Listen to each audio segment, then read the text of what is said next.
right, well, it says we're live. Let's do this thing. Today, I'm going to a funeral. And you know what's funny about that is, as I was getting dressed this morning, I thought to myself, hey, I could go live, and do a live for Power Sports today because there's some things I want to talk about in Power Sports. And then I was like, well, I got dressed for a funeral. I'm dressed for a funeral. And I thought, well, I'm going to a funeral. And then I thought, if I got online and I said, hey, I'm headed to a funeral, how many people, in this channel, in this vertical, would just assume I was talking about the industry? And it got me thinking, like, how many people would just make the assumption, like, if I said, hey, I'm headed to a funeral, you would assume I'm going to come out and say, oh, well, that's because the industry's dying, or because the OEMs aren't supporting the dealers, or, the dealers aren't serving the customers, or there's going to be some reason why you think I would say that. And there are a lot of reasons why I think sometimes the power sports industry is headed to its own funeral. But there's also other times where I see like unbridled possibility. And this is where I want to take things in a different direction with this talk. Unbridled possibility. We did some training last month with a dealership, big dealership, sells a lot of units. And as we were talking and going over some processes, it was uncovered that they thought, hey, we could probably sell 9 more units a month between our 3 salespeople. So that's, just to be clear, think about this from a personal perspective. What they're saying is each salesperson could generate 3 more commissions a month. So whenever we talk about business, I don't want to forget the people that are making it happen and the benefits to the people that make it happen. So right off the bat, we're talking about 3 more commissions per salesperson per month. That's huge. Now, let's take those 9 units at an average revenue amount of $50,000 per unit, because that's the average of what this dealership sells. They sell some higher end stuff, so the average is $50,000 per transaction. That's $450,000 in revenue a month. Folks, let's say that you have a cyclical business and it's up and down, it's seasonal. So let's not pardon me. Let's not jump in and be crazy, okay?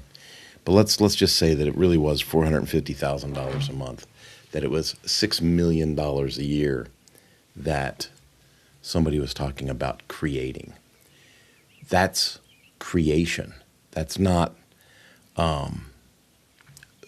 unbridled possibility, right? That's what I was talking about. $6 million a year. Folks, what would $6 million a year in extra revenue do to your business? That's the part that I get excited about.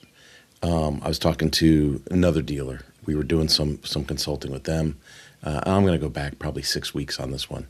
And we're talking. We're doing the consulting thing. We audited some repair orders. We audited some processes in their follow-up process through the service department. And the service manager all of a sudden blurts out, he goes, I've run some numbers, and if we actually did this, we would see an extra, $500,000 for the year. Now that's just one thing, right? If we just did this, we would see $500,000 a year. There's more to the training than just that one thing. I want to be clear. I expect them to get a lot more than $500,000. But what I'm stressing here is, again, unbridled opportunity. We found one thing that they could implement, and that would increase their departmental revenue by $500,000 for the year. If you were a service manager and you went to your boss and said, if I just changed this process, I think I can generate an extra $500,000 a year, you wouldn't need to look for another job. You would be okay, right? Now, let's add that to some other training where people say, oh, that's good for $450,000 a month. That's good for 500 grand a year. That's good for $200,000 a year. That's good for increased CSI. What does increased CSI do? Well, it brings referrals and brings more sales. All of these things. Interdepartmental harmony. What does it look like when your sales department likes your service department? What does it look like when your service department likes your parts department? What does that feel like? What does it feel like when your lead technician is actively and happily kind of supervising your shop and giving the service manager, an instant viewpoint of, hey, things are good, things are bad, things are good, things are bad, right? How does that change the dynamic of the dealership? What does it look like when the phones stop ringing in the service department and the only phone calls coming in is new business? What's that feel like when customers aren't, clamoring to figure out what's going on with their unit in service? What's that feel like when it's calm and everything's getting worked on? I know those feelings. I've run a lot of service departments that have gone that direction, and it's so I understand what the unbridled opportunity is. And so today's kind of weird because I'm going to go to a funeral. And I thought, well, I'm up, I'm dressed. Let's make a live. Let's go early today. Let's go early today. Make a live for the guys in the power sports space. And I put headed to a funeral. And as soon as I typed headed to a funeral, I thought, oh my goodness, they're all going to assume that I'm talking about the death of the power sports industry. And it couldn't be further from the truth. There's a lot going on.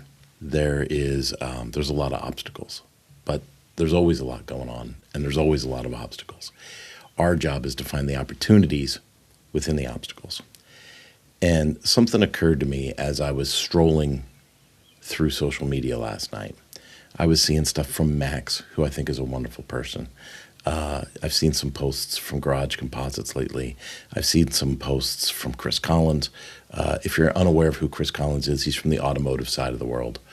And the reality hit. I don't push hard enough. I don't really tell you that we're the best training that you could possibly put in your dealership. And I feel like maybe I need to like phrase it from other people. I got an email this week, and it was from an older gentleman owns the business. And he said, he writes me an email and he says he's trying to explain to his wife how, he says, I'm trying to explain to my wife how years of work seemingly went nowhere. And then working with me let him see those dreams come true. And he said it was hard for him to talk to his wife without getting choked up, without getting emotional about it. See, that's what it is. When we work in power sports, we are emotionally tied to our dealership. We're emotionally tied to our location. We're emotionally tied to the brands that we carry. And when it feels like it's failing, it hurts. But I'm here to tell you, when you get the feeling that it's succeeding, it's liberating, it's lifting, it's light, it's airy. When you have an internal culture in your store where everybody wants to work there, and you don't have your technician threatening to roll his box, and you don't have the service department hating the parts department, and the sales guys aren't complaining about service, when you have a dealership that is clicking along, right? Not only is it clicking along and light and airy and easy to work in, but it's profitable. And I think that's where a lot of people get lost.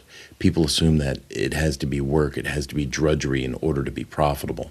And I have found in my experience, it is quite the opposite. And so I want to encourage you. I just want to encourage you. As I'm getting ready to say goodbye to somebody, I just want to let you know it's not a funeral on my end as far as this whole training and business thing is concerned. One other thing, the funeral I'm going to today. This gentleman, seemingly healthy in all regards, was driving his car. He had a heart attack. His car went into a pole, and he died. Boom, right? Heart attack. Pole, dead. And so many people were like, oh, that poor man. Oh, that poor man. Oh, that poor man. And I was like, what a way to go. He didn't hurt anybody else, right? Victimless accident other than himself. And he's gone. He's gone quick. How awesome would that be to like not lie in a bed for 3 years sick, right? But to like, everything's great. All of a sudden everything's gone.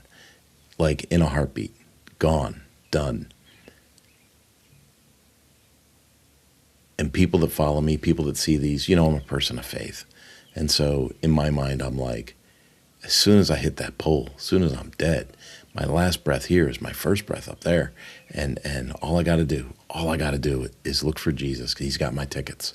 And I go, dude, you got my ticket? You got my ticket? Hey, I'm with you. I just need my ticket. And then, you go to Will Call, you get your ticket, and in you go. I know I make that sound easy, but what a gift to be able to go that quickly. And I think about that with our businesses. I know this sounds crazy, but I think about it like we could be seemingly healthy. We could look good, we could smell good, it could seem all right. And then there's something in the corner that's just dying. It's some kind of cancer. I'll tell you another one. I was working with a dealership about 6 or 8 weeks ago. We start talking about customer follow-up. And they're like, oh yeah, we do customer follow-up. Okay, big dealership, lots of volume, lots of money. And so the assumption is when they say they do something, they do it, right? Like it's not really a guess, right? We do that. Okay, you do that. Let's check the box. And yeah, we follow up with everybody that buys from us. Hold up. Hold up. I said, we require 100% follow-up. And that's with, people whether they buy or not. And they go, ooh. We follow up with everybody that buys from us, but, we really don't have a process for following up with people that don't buy from us. I mean, that's kind of hard to do. Let me drop that into a piece of reality for you. How many times does it take you to see something to make a decision to purchase it? Like, think about the last laptop you bought. How many websites, how many stores, how many shopping carts online did you add that laptop to before you swiped a credit card and bought it? How many dealerships did you go to look for your last car? How many websites did you look at before you got your last car? How many Kelley Blue Book reviews did you look at before you bought your last car? Okay. It takes us, 8, 10, 12, 15 touch points before we make a major purchase decision. And so if you have a sales department and you're not following up with people that don't buy from you, you're losing touch points. And you want to be able to consolidate, that pipeline to get people to make their purchase decision more quickly. Because you don't want them to get distracted by something else, right? Like if you're selling motorcycles, you don't want the husband to be all excited about getting a new motorcycle, and then 2 months goes by and his wife says, oh, I thought I'd remodel the bathroom. Well, whoa, I was going to get a motorcycle. Yeah, but I want to remodel the bathroom. Okay, no motorcycle. Right? You see how that works? Whereas if you followed up with the guy and you got him on the bike within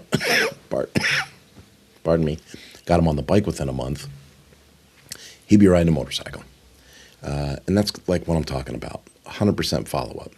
And so sometimes it looks good, sometimes it smells good, but there's something missing. That's what the training's for. The training has a series of checkpoints along the way that lets us know whether we're on point, off point, or need to work on stuff. And needing to work on stuff is not bad, right? If anything, it's good. You've got a business that's sustained. You have a business that's existing, okay? Our goal is to take you from existing to thriving. So, I guess I got to get ready to go to a funeral. Folks, Have yourselves a wonderful day, and I'll see you later in the week. Bye bye.